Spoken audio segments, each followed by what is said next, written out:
Olha, gente, Narciso Machado, lá em Brasília, eu tinha falado, ele fez a entrevista com o Tiago de Joaldo, mas a gente vai inverter. A produção aqui resolveu fazer um ajuste e ele entrevistou o ministro Augusto César Leite de Carvalho, que é ministro do Tribunal Superior do Trabalho.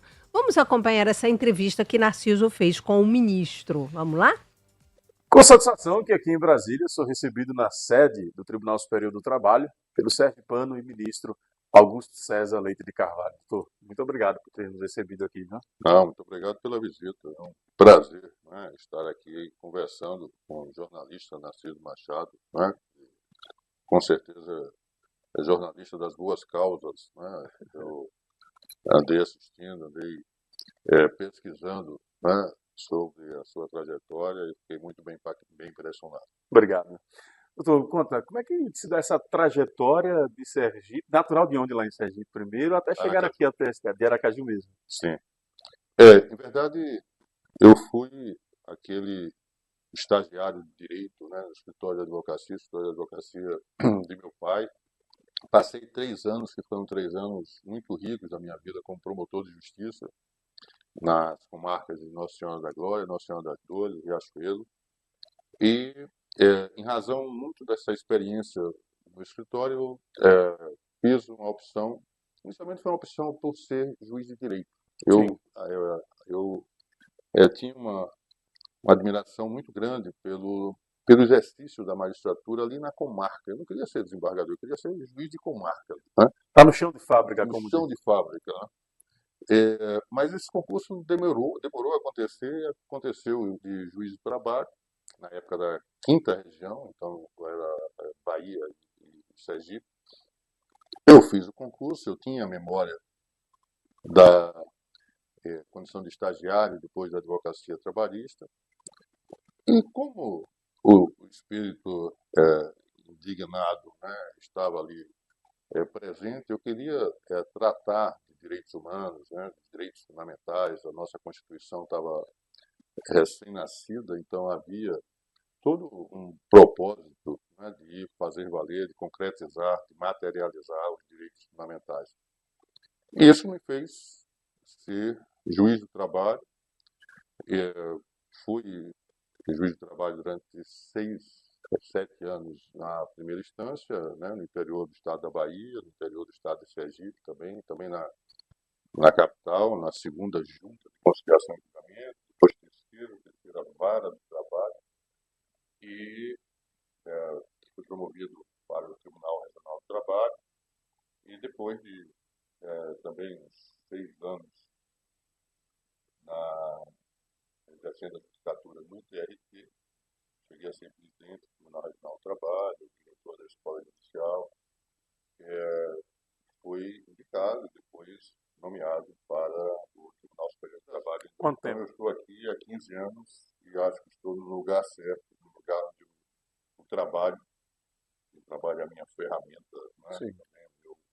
É aquilo de que eu cuido no meu dia a dia. Quem está nos assistindo pode não conhecer um pouco como é que se dá a formação do TST e as funções internas e a composição.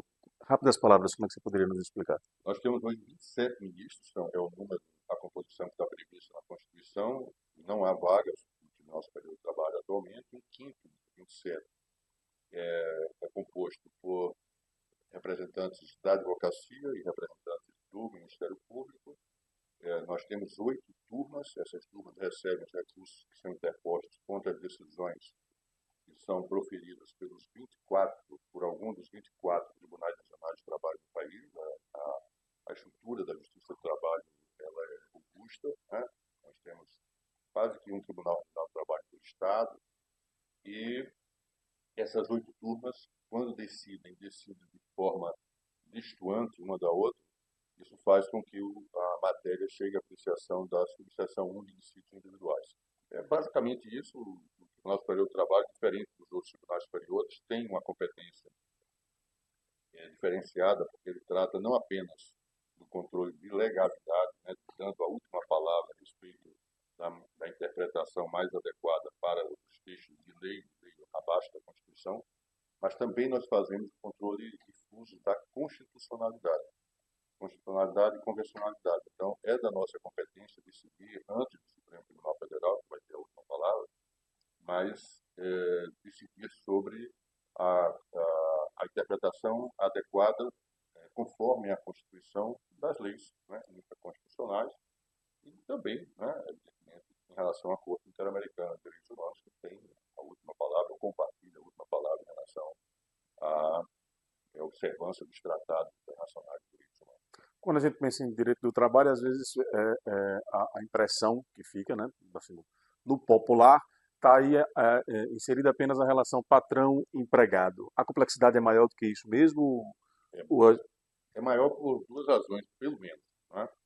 É maior porque nós temos trabalho que não se realiza exatamente nos escaninhos, né, da consolidação da lei de trabalho, da CLT.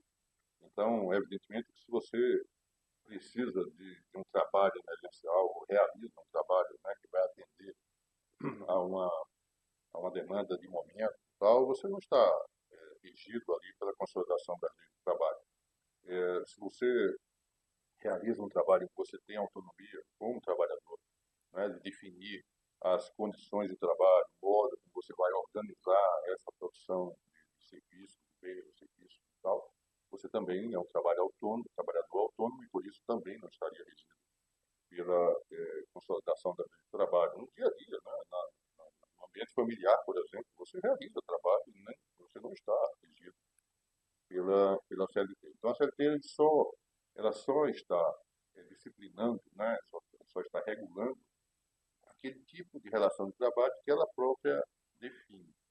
Mas a complexidade é um pouco maior porque o mundo do trabalho ele não é estático, né? Ele se modifica o tempo todo. Sim.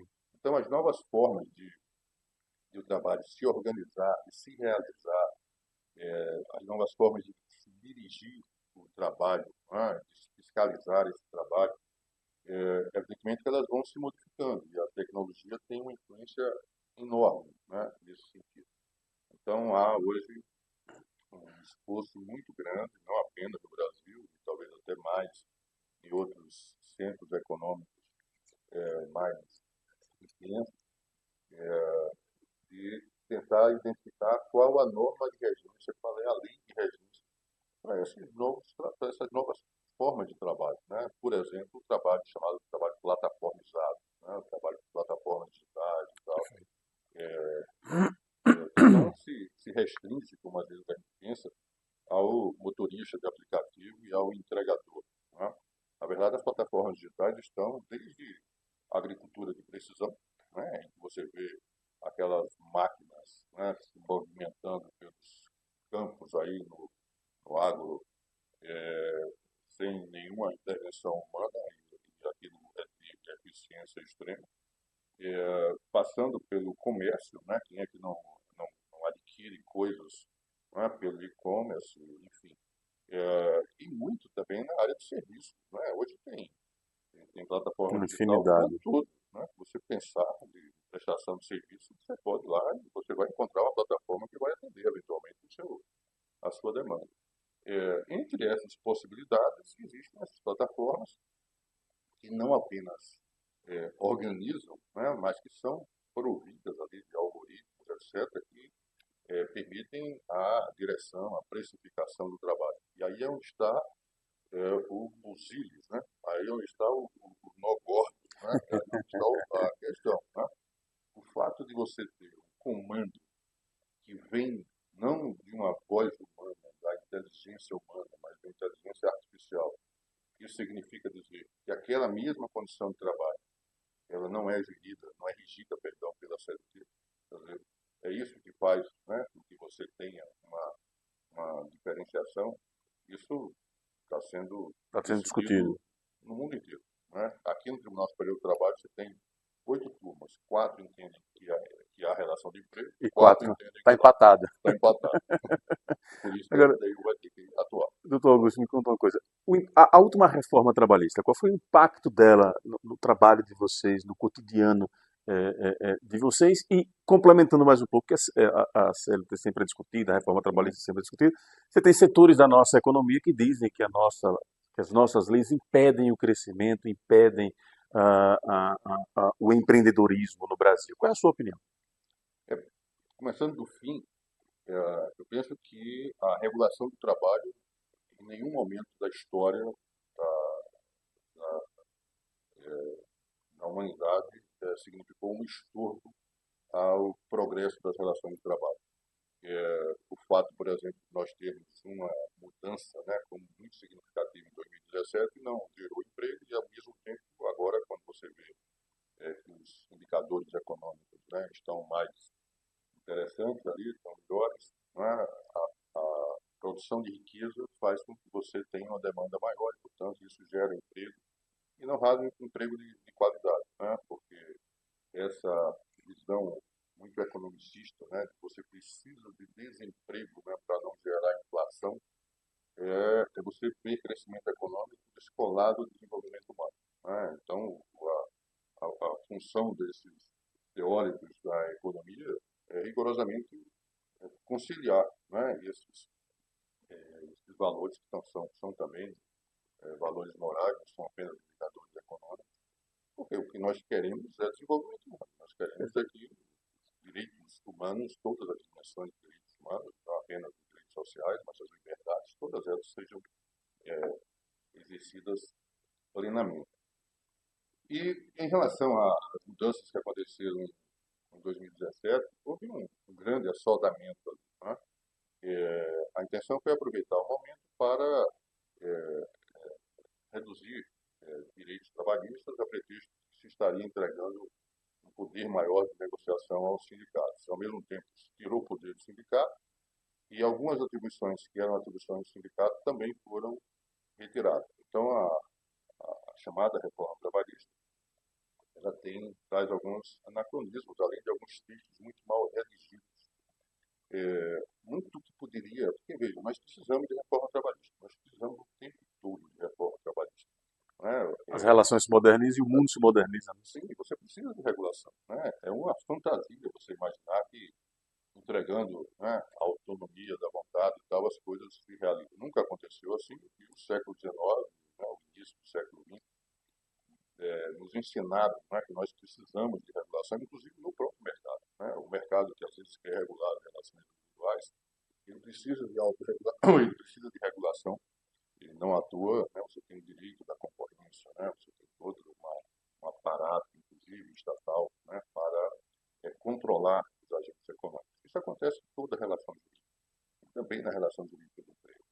Então, se perdeu, talvez, uma oportunidade preciosa de você internalizar aqui para o Brasil algumas experiências do mundo do trabalho, né, experiências da comunidade internacional, em outros países, que seriam muito interessantes, né, para serem adotadas. Né? Temos muitos outros assuntos para conversar, mas o papo aqui vai fluindo. Eu queria pegar um tema atual para a gente ir encerrando e entrar na sua capacidade de produção intelectual, né? Porque o senhor é um autor de livros, quem acompanha seu currículo sabe, além de professor, é um dos maiores teóricos, digamos assim, de determinada área do direito do trabalho no Brasil. É, Nós tivemos a eleição agora e muitas denúncias de assédio moral em empresas. Como é que o TST acompanhou isso? Na verdade, nós temos algumas resoluções do Conselho Superior da Justiça do Trabalho, né, que guardam relação, dialogam, né, também com a preocupação do Tribunal Superior Eleitoral.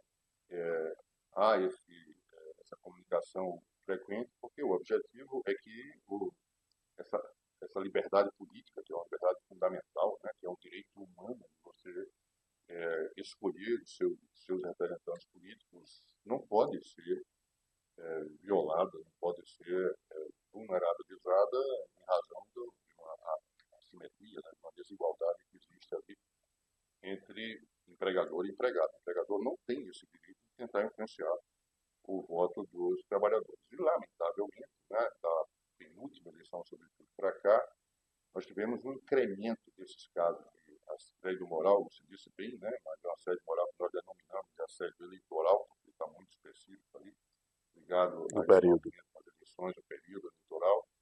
Nós tivemos um incremento muito grande. Nós temos hoje algumas decisões de turmas do Tribunal Superior do Trabalho em que a condenação reparações morais muito fortes, né? Além de uma atuação também muito eficiente, muito eficaz do Ministério Público, do Ministério Público do Trabalho, na fiscalização e no ajuizamento de ações civis públicas, né, visando essas condenações aqui na Justiça do Trabalho, mas também do Ministério Público Federal, né, Ministério Público, portanto, eleitoral, que tem atuado de forma mais eficaz possível para tentar impedir, né, que esse tipo de prática aconteça. Se normalize, né? Se normaliza, naturaliza, né, se aceita. Que é um grande perigo que a gente tem no Brasil com várias coisas. Sim, né? Infelizmente, né, lamentavelmente, há empresários no Brasil que são muito sérios, viu? Há empresas que atuam com muito denodo, né, muita correção, mas nós temos empresários grandes e pequenos, né, que se imaginam titulares de um poder que não tem, é o poder de gerar uma condição de trabalho que seja precária, uma condição de trabalho que seja abundante, que seja humilhante para os seus empregados que estariam a seu serviço. E nesse contexto, e é nesse contexto excepcional, mas ele existe, é nesse contexto em que dá o assédio eleitoral. Quero agradecer sua atenção, mas entrar nessa sua paixão. A gente percebe para quem tem a rotina de escrever e de se dedicar a ensinar, é uma paixão um pouco a teoria do direito do trabalho, né? Na verdade, essa paixão ela começa na Universidade Federal de Sergipe. Sim. Não é? O senhor ensinou lá até 2009. Eu ensinei lá de 1996 até 2009, quando vim para cá.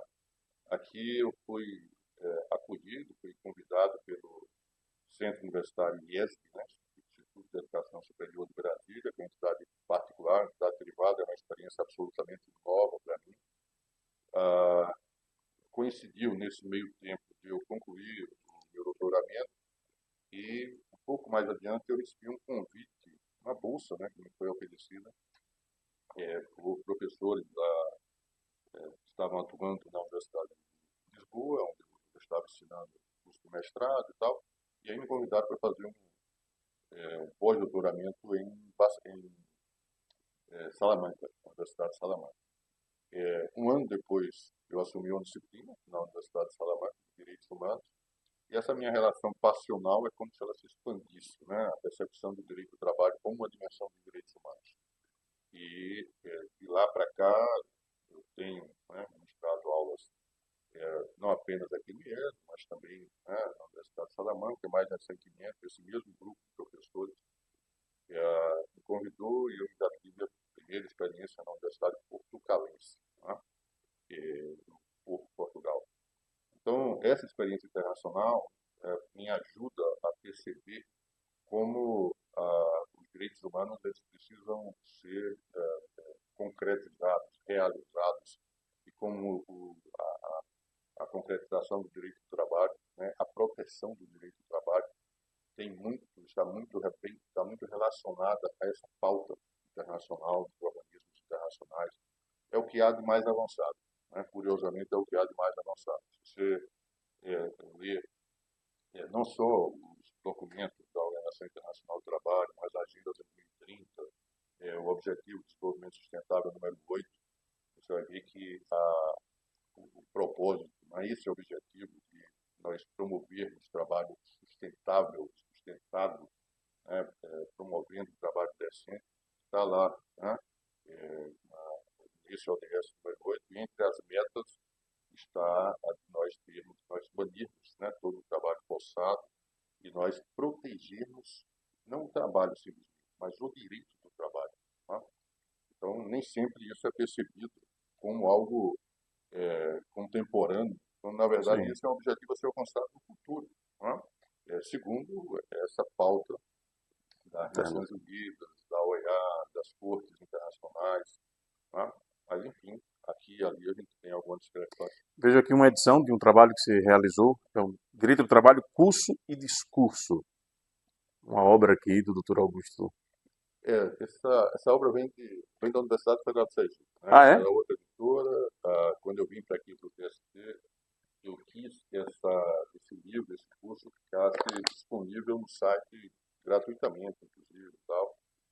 mas eu não conseguia ajustar as várias possíveis diagramações, né, formatos diferentes na internet, não tinha essa expertise. E aí eu voltei para o mercado editorial, antes a editora LTR e agora a editora Venturosa aqui no Brasil. Com essa nova fase, está na 6ª edição, e é uma forma de eu me comunicar, de eu dialogar com todas essas pessoas, né, que se preocupam com a pacificação, com a harmonização das relações de trabalho, que são tão importantes, tão presentes, né, na vida de todos nós. Agora, o senhor fala me faz refletir, né, uma questão de direito básico, né, que é o direito humano, e aí vem a questão da inteligência artificial impactando e os teóricos analisando que num curto espaço de tempo nós teremos um desemprego avassalador pelo impacto dela na sociedade. Nós temos alguns problemas aí, porque a inteligência artificial, ela de fato, ela reduz o nível de emprego, né? Porque ela substitui a força humana, né? A força de trabalho humana pela automação, né? Pela robotização, né? Pelo trabalho plataformizado. Daí poderia derivar o surgimento de novas formas de emprego, que elas surgem mesmo, né? De novas formas de trabalho. Isso compensaria o emprego que estaria sendo eliminado. Mas isso não acontece dessa forma, porque esse emprego que está sendo eliminado, não raro, ele atinge trabalhadores que não estão capacitados, habilitados, né, a operar esses novos equipamentos, né, esse mundo da inteligência artificial, esse mundo tecnológico, cibernético, né? E aí você já tem um problema sério aqui. E é um problema sério para a economia também. Porque o nosso sistema, o sistema capitalista, né, todas as organizações produtivas e tal, em todas as organizações produtivas está inserido, ele não funciona sem o consumo. Ele precisa, né, dessa alavanca para que nós tenhamos produção, para que nós tenhamos geração de riqueza. Como dizendo popular, para que a roda gire. Para que a roda gire. Né? Então, e outro problema da inteligência artificial é que quando você pensa nesses algoritmos, né, que estão organizando, estão controlando, estão dirigindo a prestação de trabalho, inclusive, o nosso dia a dia, né, nós temos inteligência artificial para todos os nossos momentos, né, enfim. A gente parte do pressuposto de que nós teríamos um comando neutro das nossas ações, o que é falso. Porque esses algoritmos eles são concebidos a partir de condutas concretas de pessoas humanas, como você, como eu, né, como outros tantos, que têm todas as imperfeições, todos os defeitos. Então, eles são a resultante, né, dessa reunião, desse conjunto de condutas que se repetem e que se normalizam, né, por meio desses algoritmos. Então, muitas vezes, né, você tem algumas decisões, por exemplo, nos Estados Unidos, a maior empresa, talvez, de tecnologia hoje, né, a Amazon, ela não seria a maior, né, mas seria das maiores. Ela foi condenada porque estaria discriminando as mulheres engenheiras. É lógico que a Amazon quis discriminar mulheres engenheiras, mas ela usou de um algoritmo para a contratação de trabalhadores e, na origem, as mulheres engenheiras certamente não estavam sendo contratadas e, por isso, elas foram discriminadas. Quando você pensa nas questões étnicas, raciais, né, que estão presentes na nossa cultura e que, evidentemente, vão gerar algoritmos que se assemelham a isso que é o nosso caminho cultural, evidentemente você vai ter algoritmos também preconceituosos. Tá? Então, todo cuidado para que para que a inteligência artificial não gere, não multiplique, não reproduza os defeitos que nós já temos, né, na nossa sociedade. Então, por exemplo, na lei, no regulamento europeu, todo recurso contra uma decisão que provenha da inteligência artificial deve ser julgado esse recurso por alguém, né, por um ser humano. Né? O Brasil tinha isso, né, na nossa lei, o artigo 20 dela, e isso foi modificado na última alteração. Então, se você tiver uma decisão que venha da inteligência artificial para ser julgada por um algoritmo que venha da inteligência artificial, você vai ter a manutenção, vai ter a preservação de todos os nossos males, de todos os nossos vícios, né? Então, isso é extremamente grave. Esse mundo de dados, né, esse mundo da informação, ele precisa ser visto com muito cuidado por todos nós. TST tem uma importância na defesa da democracia? Minha última pergunta mesmo. Eu estava guardando mais 3 pelo menos. Mas, estou brincando, mas o TST tem sim. Por quê? Porque o que é que se concebe como democracia? Muitas vezes as pessoas imaginam que a obediência às regras do jogo, o direito de votar e ser votado, né, esse binômio, liberdade, participação, que está relacionado, como dizia o piloto Roberto Bobbio, à democracia formal, que isso é suficiente para que nós tenhamos um regime democrático.